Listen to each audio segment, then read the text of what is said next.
positiva. Então, tem a interação agora do inibidor com o complexo formado, enzima-substrato. Dessa forma, não tem a liberação, a conversão do substrato nos seus produtos. Ele fica aqui. Não forma os produtos, não libera a enzima. Então, a reação também fica prejudicada. Como que funciona a reação irreversível? O inibidor, ele vai se combinar, se ligar a um grupo funcional específico da molécula da enzima, que vai ser essencial para a sua atividade. Adivinha que grupo funcional que eu estou falando? Do sítio ativo da enzima, do sítio catalítico. Então, ele vai promover uma destruição desse grupo funcional quando ele tiver essa ligação covalente. E aí ele não sai mais dali. Aquela enzima não tem conserto. Exemplo disso, herbicida e inseticida, organofosforado principalmente. O que acontece com essa estrutura? Esse mesmo mecanismo, ele acontecia lá nas guerras químicas. Já ouviram falar de gás mostarda? Gás sarin? Câmaras de gás?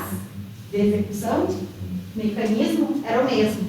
A diferença é que aqui a forma de exposição é acidental, não é proposital, e lá a concentração, a quantidade e a via de exposição eram extremamente importantes, friamente calculadas. Então, a via de inalação ela é bem mais rápida que a dérmica. Então, a absorção é máxima. Por isso que as pessoas entravam naquelas câmaras e não saíam, só saía corpo de lá. Então, o processo é o mesmo. A diferença é a concentração e a via de exposição. O que essas estruturas têm em comum? Um grupo fosfato ligado a diferentes regiões da molécula. Por que é esse grupo fosfato que importa? Porque é ele que vai causar o dano lá no sítio ativo da enzima específica. Então, aqui eu trouxe, todos esses exemplos. Então, olha o grupo fosfato em cada um deles aqui.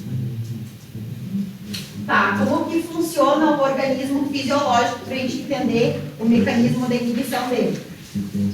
Então, fisiologicamente, nós temos um neurônio pré-sináptico, pós-sináptico, pentasináptico. Então, um neurotransmissor específico, a gente está falando de neurônio, do sistema nervoso central. Por isso que acabava executando as pessoas e por isso que gera uma toxicidade grave para quem se expõe a ele. Então, um neurotransmissor específico, a acetilcolina, fisiologicamente, ela é liberada nessa pentasináptica. Lá no neurônio pós-sináptico, ela vai ter um receptor e ele vai fazer um estímulo, a comunicação entre essas duas estruturas. Ocorreu a transdução do sinal, esse receptor, ele libera o neurotransmissor e ele é hidrolisado por uma enzima específica, ele é quebrado. Pronto, ele executou a sua função. Acabou a finalidade dele ali. Quem que faz isso? Uma enzima que a gente chama de acetilcolinesterase. Então aqui a gente tem o neurotransmissor, a enzima vai fazer a hidrólise dele em estruturas que são inofensivas, vamos dizer assim. Aqui está a nossa enzima. Então vamos pensar no ajuste induzido e no sítio ativo. Nós temos o sítio ativo dessa enzima e regiões de reconhecimento que estabilizam essa interação. Aqui a formação do complexo enzima-substrato. O que são essas partezinhas aqui? Nós estamos falando de enzimas provenientes de proteínas. É aquela cadeia lateral dos aminoácidos. Essa partezinha preta aqui é justamente as cadeias carbônicas formando a ligação peptídica. E aí as cadeias laterais ficam expostas, é o reconhecimento. Então lembra que eu falei da destruição de grupo funcional, no caso aqui da inativação, da inibição? Então o que vai acontecer?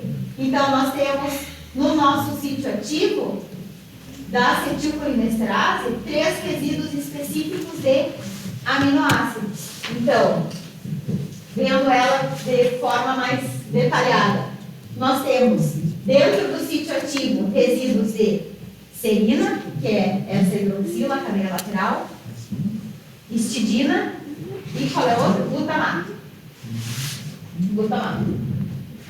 Como que ocorre esse processo, então, de inibição?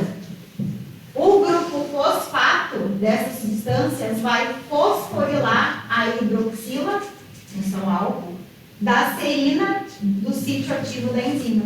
Então, olha a interação com o local que é útil pelo substrato, o local de ligação do substrato.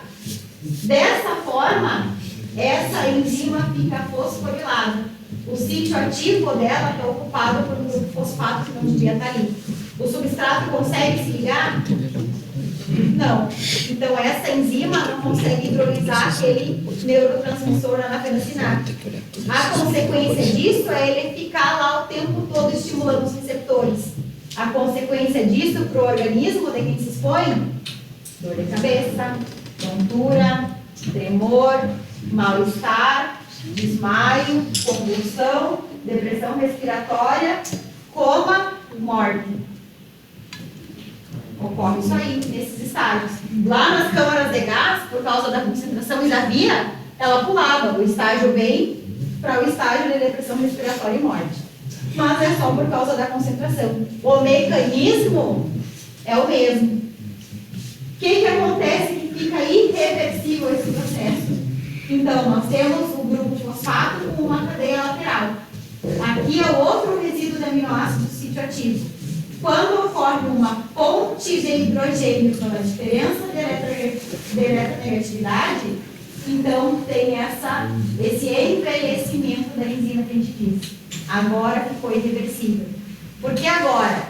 Porque nesse estágio aqui, dá para utilizar estruturas que têm uma diferença de eletronegatividade que possibilita que o grupo fosfato saia daqui, que são os antídotos, as oxinas, as praguedoxinas da vida. Então, se a gente conseguisse fazer o tratamento dessas pessoas que se expõem com essas estruturas que têm a capacidade de reverter, não causaria esse dano. Qual que é o problema disso de quem se expõe a essas, não lá nas câmaras de gás, mas a organofosforados, por exemplo, dá dor de cabeça. Peguei sol demais hoje, vou deitar aqui e passa. E aí acontece esse processo aqui. Depois que formou essa ponte de hidrogênio, pode adicionar a concentração de antídoto que for. Ela não faz mais. Estabilizou a estrutura. E aí essa enzima aqui, ela fica inútil, irreversível. O que o organismo tem que fazer? Produzir enzimas novas para passar esses sintomas aqui. Os sintomas que a gente sente, ou que a pessoa que foi exposta sente, é justamente porque a enzima não está disponível para fazer hidrólise do neurotransmissor. O organismo não está produzindo mais neurotransmissor, ele está produzindo na proporção fisiológica. A diferença é que ele não está sendo tirado ali do local de contato com o receptor. Então o estímulo está ficando constante. Por isso, esses sintomas. O organismo ele consegue fazer a regulação dessas enzimas de forma endógena. Então, algumas enzimas elas podem ter a sua atividade regulada e aí atuar como moduladora do metabolismo celular. Justamente porque não são todas as rotas que estão ativas o tempo todo. Então, essa modulação ela vai ser essencial para essa coordenação de diferentes processos metabólicos. De que forma que existe essa modulação? Modulação alostérica ou modulação covalente. Precisa lembrar também. A modulação alostérica vai ser muito parecida com esse processo de inibição e ativação da enzima.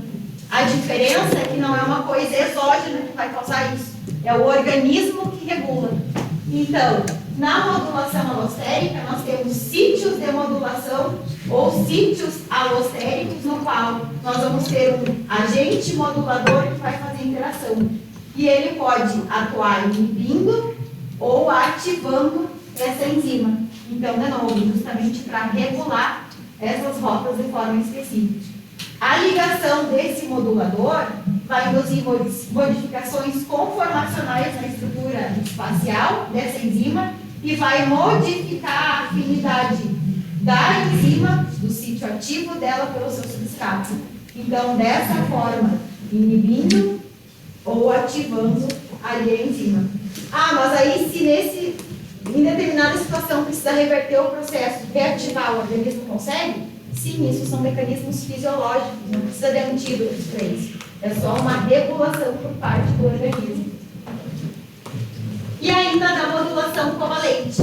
Então, na modulação covalente, vai ocorrer quando tem uma modificação da molécula da enzima por conversão entre forma ativa e inativa. Então, vai ser processo de adição ou remoção, principalmente de grupos fosfatos, lá no resíduo da serina. Aí você vai dizer, tá, mas tu acabou de falar que o organofosforado é irreversível, como é que agora ela pode ativar e desativar? Porque, de novo, ela não destrói o sítio ativo, ela coloca um grupo fosfato. O que faz com que seja irreversível é a fonte de hidrogênio que forma das cadeias laterais da estrutura que se ligou. Aqui é só um grupo fosfato específico. Exemplo, a glicogênio-sintase. Então, essa molécula, essa enzima, ela faz a síntese do glicogênio, que é a reserva de carboidratos dos organismos. Então, se ela tiver na sua conformação ativa, as hidroxinas da serina estão com o OH normal da sua cadeia lateral. Se elas estiverem fosforiladas, então esse hidrogênio sai e o fosfato interage com o oxigênio. Dessa forma, ela está inativa. O organismo faz essa fosforilação e desfosforilação de forma fisiológica de acordo com a necessidade daquele organismo. Tem glicose disponível para fazer armazenamento, então essa glicogênio-sintase vai estar ativa, ocorre a síntese da molécula de glicogênio.